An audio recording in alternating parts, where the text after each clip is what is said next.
please allow me to introduce the second speaker, Dr. Mary Relling, whom many of you here know very well.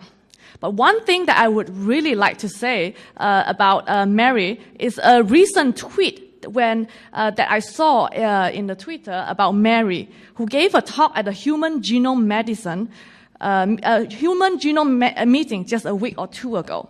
I liked the tweet so much that, of course, I retweeted it in the PGRN Hub. And in fact, that I found that it has the highest number of tweets and like among all the tweets in that entire meeting. So let me read to you the tweet. Interesting research from Mary Relling.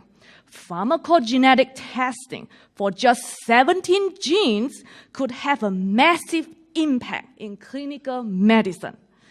I think this tweet really tells us all about Mary's contribution in clinical implementation.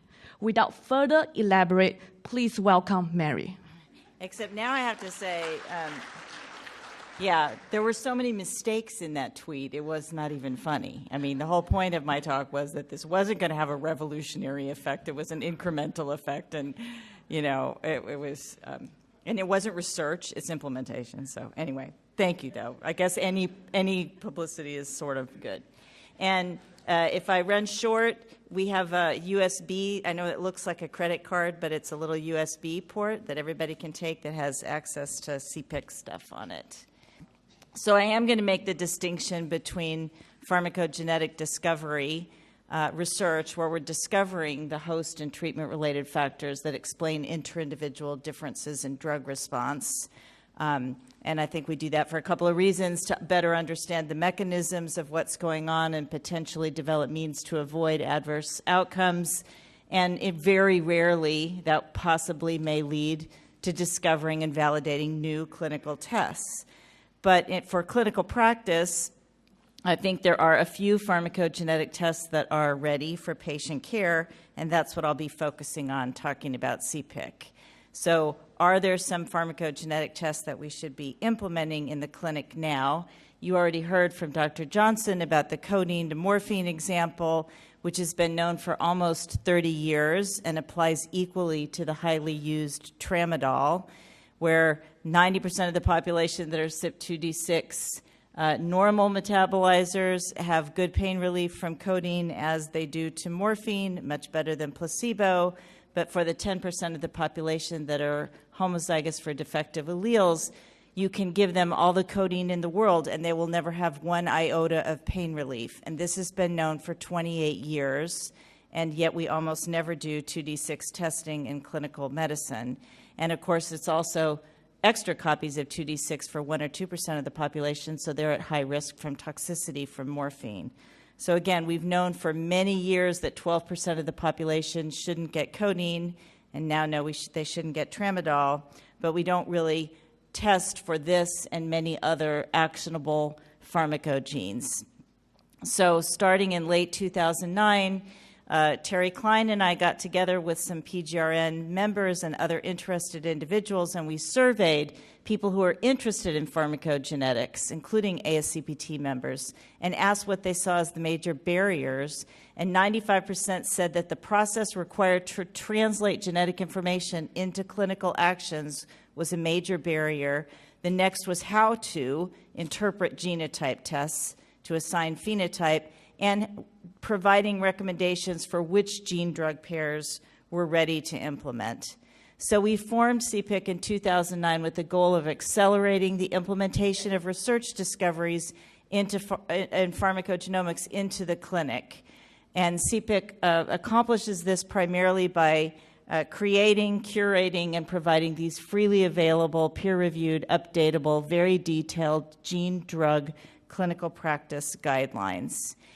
A key underlying assumption is that CPIC guidelines are designed to help people understand how available genetic tests should be used, not whether the test should be ordered, with an assumption being that high throughput and preemptive genotyping will become more widespread. Babies will be sequenced at birth, however you want to imagine this happening. And then the challenge that clinicians will face is that they have the genotypes and they need to understand what things should be used in the context of ordering medications. CPIC guidelines are posted on Pharm.GKB, and they capitalize on Pharm.GKB resources, including the fantastic team of experts that curate gene-drug relationships. They're freely available with no limits on use. They're peer-reviewed, and CPT has the first right of refusal to publish our guidelines, which are in a standardized format and contain standard elements. The evidence and recommendations are graded. They can be updated on Pharm.GKB or now the CPIC website ahead of publications as data change. We have an authorship and conflict of interest policy that closely follows IOM practices on clinical guidelines.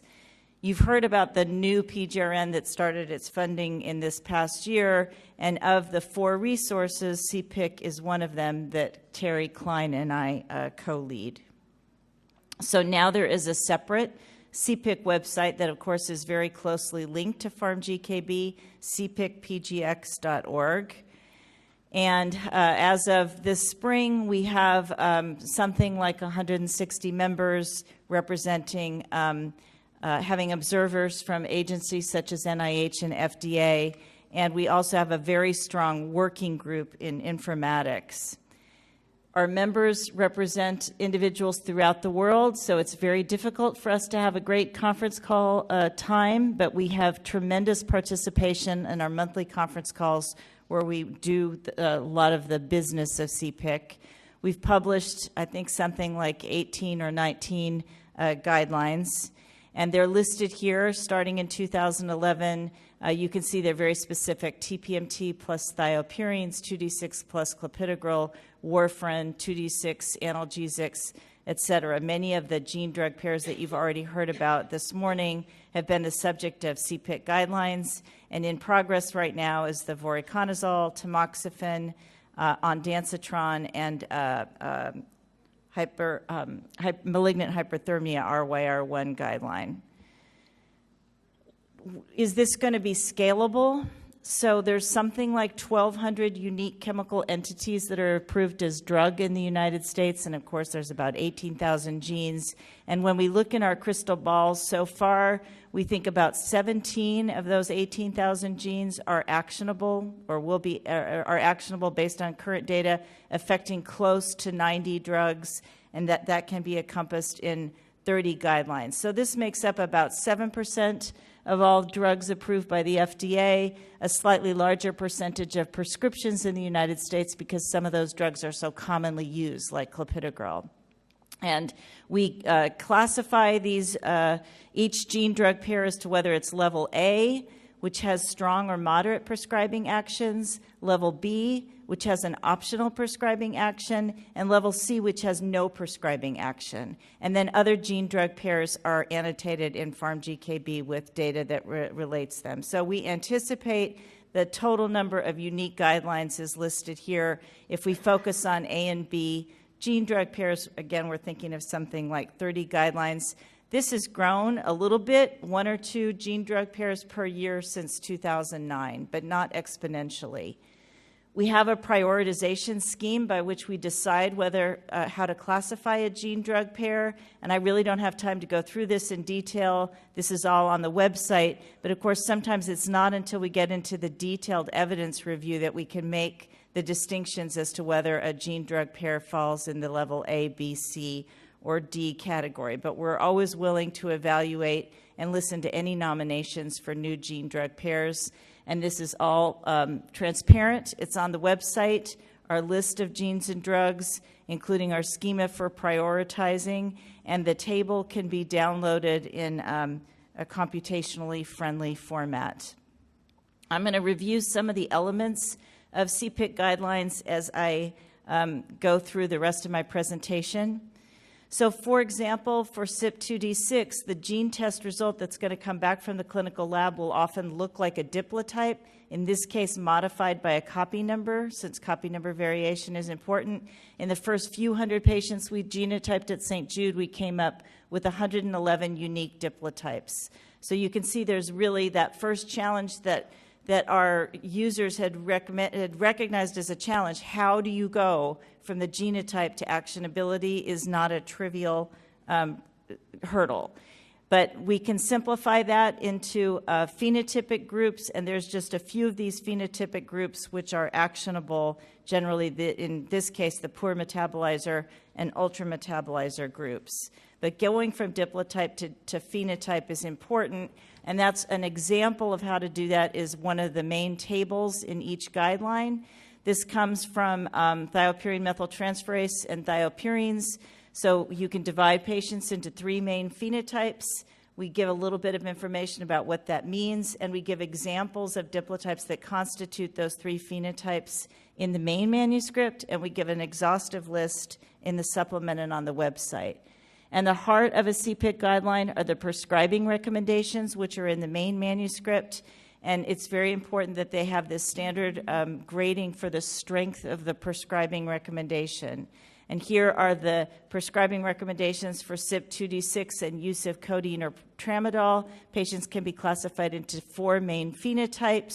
We define what those are, and we classify the recommendation as strong, moderate, and also importantly give some considerations for alternative opioids to the codeine and tramadol that are not recommended in some of the high-risk diplotypes. The recommendation for prescribing is based on the evidence, and it's strong, moderate, or optional. This is based on the HIV system for coming up with guidelines for use of antiretrovirals. Also, every guideline has a table that summarizes all that relative evidence, and this is what really takes our curators, our CPIC coordinators, and our volunteer authors a tremendous amount of effort. So every piece of evidence that goes into deciding, for example, whether we should adjust doses of tacrolimus based on CYP3A5 is summarized with citations backing up the statement of evidence. Here it is that those that the recipient CYP3A5 blank blank genotype or expressors have decreased dose-adjusted trough concentrations of tacro, blah, blah. And so every sentence that is important for deciding how to do that prescribing recommendation is backed up with citations and a system for evaluating the literature. Also, we have an extensive table that defines each allele. As you've seen, these starred alleles that are very commonly used in pharmacogenetics. And again, this is one of the things that we're really trying to improve and get more granular on, and it has changed since the start of CPIC in 2009. This is a table that Michelle Carrillo, who's here in the audience, helped put together working with a international group that's trying to come up with nomenclature standards for pharmacogenes. And the decision was to have 1 row per starred allele, an assignment of a functional status to that allele, and every variant is a column. Of course, as you just heard from Dr. Reddy, there's going to be rare variants that will always be modifying this, but these go into the definitions of the more common referenced starred alleles, and there's unambiguous assignment of each allele to a genome reference sequence. Also, we are now having to make sure that we provide citations for every assessment, every assignment of function to every allele. This is going to be really important as ClinGen and ClinVar pick up on CPIC guidelines. And they although they have rated CPIC as a 4-star submitter, we have to really rate the evidence for every time we assign function to an allele. And a detailed, again, computationally friendly version of all of the actionable CPIC alleles is present on the website. So you can imagine that putting together these detail tables is taking a lot of experts from our informatics working group as well as our curators at Pharm.GKB. And then providing diplotype possibilities and assigning phenotypes. So here's an example for SLCO1B1 where every row is a diplotype, and then the phenotype that's inferred from that diplotype is indicated, along with an indication of whether it would be considered an abnormal result that would guide actionable prescribing. And there's also information based off those phenotypes to assign a pretest alert message. This patient doesn't have SLCO1B1 results on file, and you've ordered simvastatin. Should you order a test, or might you want to order a test? And then the post-test alert for what to do if someone has an underlying high-risk diplotype and is prescribed a high-risk drug. And the sample wording in both the pre-test and the post-test situation is provided in tables in the CPIC guidelines that can be downloaded and then uploaded into EHR systems. So I hope you've gathered from what I've talked about that these tables are really getting to be more complicated, but they're critical for people who are actually doing implementation, and all of them reference either allele function, phenotype, or both. But we started to figure out that we had not done a good job across our CPIC guidelines in the past of standardizing these terms. Even within St. Jude, where we've been implementing for 6 years, we don't use standardized terms from one gene to the next. So we embarked on, and this has been well recognized by an IOM action collaborative led by J.D. Nolan and Sandy Aronson, that it's going to be impossible for medicine to really become precision medicine and to reap the benefits of genomics unless we start building EHRs that can build logical rules based on test results. And yet us, as scientific and clinical community, we have not decided on what terms we're going to use to drive the clinical decision support that's needed. So we took on this term standardization project in CPIC, where the whole goal is we used a Delphi process to come to consensus among experts on what terms to use for allele function and phenotype. That's it, two kinds of terms. We had representatives from many vested interests in the clinical EHR and genetics community, and you can look these up online. I won't go through them, but we did come up with final terms for both allele function and for phenotype for the most common 3 types of pharmacogenes that are actionable thus far. And so now we're having these taken up by professional groups. We have a manuscript submitted. We are submitting these terms to LOINC, and they're being taken up by ClinGen. They've been endorsed by the Association of Molecular Pathology. If you go to LOINC now, you will see the new terms used for all of the pharmacogenes. We have a challenge in removing all the old lousy terms that exist there currently, but we will do it. We now also list on the CPIC website people who are currently implementing CPIC guidelines in one way or another, because we get a lot of requests to find out who's actually doing this in the real world. And at last count, we had something like 30 groups using CPIC guidelines to inform their implementation, and many more using them as educational tools. So we're going to continue to interact with external groups. Endorsement by professional societies such as ASCPT and ASHP is an important part, and both organizations are doing so. They're all published on guidelines.gov, and I've already mentioned we have a 4-star review status in ClinGen, thanks to Terry Klein and Howard McLeod, who are the co-chairs of the Pharmacogenomic Working Group. They're linked. CPIC guidelines are on PubMed as practice guidelines, and they're linked in the genetic test registry. So of all of the steps involved, going from finding the gene drug of interest to looking at guidelines to assigning diplotype and genotype and phenotype and interpreting that for drug therapy and coming up with policies for how to integrate into other prescribing guidelines at one's institution or practice setting. There's many, many different steps in implementing a gene drug pair, and CPIC at least helps with some of those core steps. If you want to get announcements from CPIC but don't want to join, go to the website and you can do that, and you'll get very rare, maybe once every month or two, emails for important announcements. Tomorrow we're having a luncheon meeting, and we are planning a CPIC meeting next year in conjunction with ASCPT in Washington.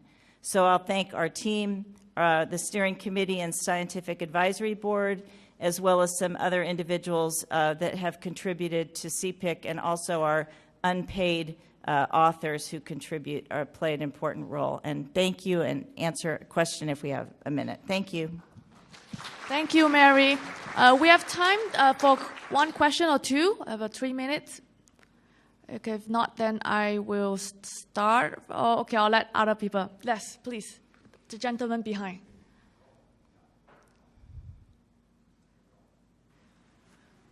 This is working. Does it Maybe you work? come to this one. Can you try again? This is I think if you talk, it'll activate the microphone. Thank you so much. It's always a great pleasure to hear you.